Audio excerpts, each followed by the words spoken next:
ရင်ကရနေရာတွေရှေးဟောင်းအဆောက်အုံတွေနာမည်ကြီးနေရာတွေများစွာတည်ရှိတဲ့မလကာမြို့မင်္ဂလာပါဘလော့ဘန်အောက်သူပေးမှနှုတ်ထွက်ပြန်လဲကြိုဆိုလိုက်ပါတယ်ယခုတခါကျွန်တော်တို့သွားရောက်လည်ပတ်မဲ့အပန်းဖြေခီးစဉ်ကတော့မလေးရှားနိုင်ငံဂျိုဟိုးပြည်နယ်မလကာမြို့ကိုသွားရောက်လည်ပတ်မှာဖြစ်ပါတယ်အဲဒါကြောင့်မို့ကျွန်တော်တို့နဲ့အတူတူအပန်းဖြေခီးစဉ်ဘလော့လေးကိုအဆုံးထိလိုက်ပါကြည့်ရှုပေးဖို့တောင်းဆိုပါတယ်ကျွန်တော်တို့တွေ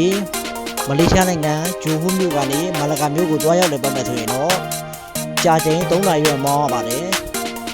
မနက်အစောဂျိုဟိုးကနေ4နာရီထွက်လာပါတယ်လက်ရှိချိန်မှာတော့စတင်မိုးလင်းနေပြီဖြစ်ပါတယ်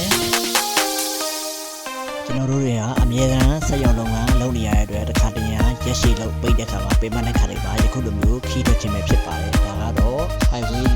လမ်းမတရမှာတိုးဂိတ်ကိုရောက်ရှိနေတာပဲဖြစ်ပါတယ်တိုးဂိတ်ကိုဆက်ဖြတ်ပြီးတာနဲ့ကျွန်တော်တို့ဒီမလကာမြို့ကိုဆက်လက်ချီတက်မှာပဲဖြစ်ပါတယ်။အဲဒါကြောင့်မို့ဗီဒီယိုဘလော့လေးကိုအဆုံးထိအတူတူလိုက်ပါကြည့်ရှုရင်းနဲ့ကျွန်တော်တို့နဲ့အတူတူအပန်းဖြစ်လိုက်ကြရအောင်ဗျာ။လက်ရှိကျွန်တော်တို့သွားရောက်လက်ပတ်မဲ့နေရာမြို့ကတော့ကျွန်တော်တို့မလေးရှားနိုင်ငံဂျိုဟိုးပြည်နယ်မှာတည်ရှိတဲ့မလကာမြို့နာမည်ကြီးနေရာတွေရှေးဟောင်းအဆောက်အအုံတွေရှေးဟောင်းနာမည်ကျော်နာမည်ကြီးနေရာတွေနိုင်ငံခြားသားအများစုစိတ်ဝင်စားတဲ့နေရာတွေကိုကျွန်တော်တို့တွားရောက်လက်ပတ်ကြည့်ရှုအပန်းဖြေမှာပဲဖြစ်ပါတယ်။ယခုကတော့စတင်ပြီးတော့ကျွန်တော်တို့ဒီမလကာမြို့ထဲကိုစတင်ရောက်ရှိနေပြီပဲဖြစ်ပါတယ်။အဲဒါကြောင့်မို့ဗီဒီယိုဘလော့လေးကိုအဆုံးထိလိုက်ပါကြည့်ရှုရင်းနဲ့အပန်းဖြေလိုက်ရအောင်။ဒါကတော့မလကာမြို့ရင်းနေရာတွေပဲဖြစ်ပါတယ်။မလကာမြို့ဟာဆိုရင်ကျွန်တော်တို့တွေ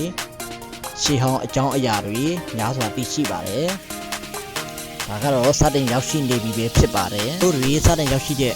နေရာမြို့ကတော့မလကာမြို့မှာတည်ရှိတဲ့မာလာ CCA မြို့ကိုပဲရောက်ရှိနေတာဖြစ်ပါတယ်။ပထမဦးဆုံးဒီမာလာ CCA ဧရိယာအတွင်းကိုကျွန်တော်တို့တွေတွားရောက်လက်ပတ်ကြည့်ရှုအပန်းဖြေမှာပဲဖြစ်ပါတယ်။ဒီလက်ရှိနေရာဆိုရင်ရှေးဟောင်းအဆောက်အအုံတွေရှေးဟောင်းနန်းတော်တွေရှေးဟောင်းနန်းတက်တဲ့ရှေးဟောင်းဘုဟုတုတတွေများစွာတည်ရှိပါတယ်အရန်လည်းနာမည်ကြီးပါတယ်ဒါယခုအချိန်ကကျွန်တော်တို့စောရီယာကြောင့်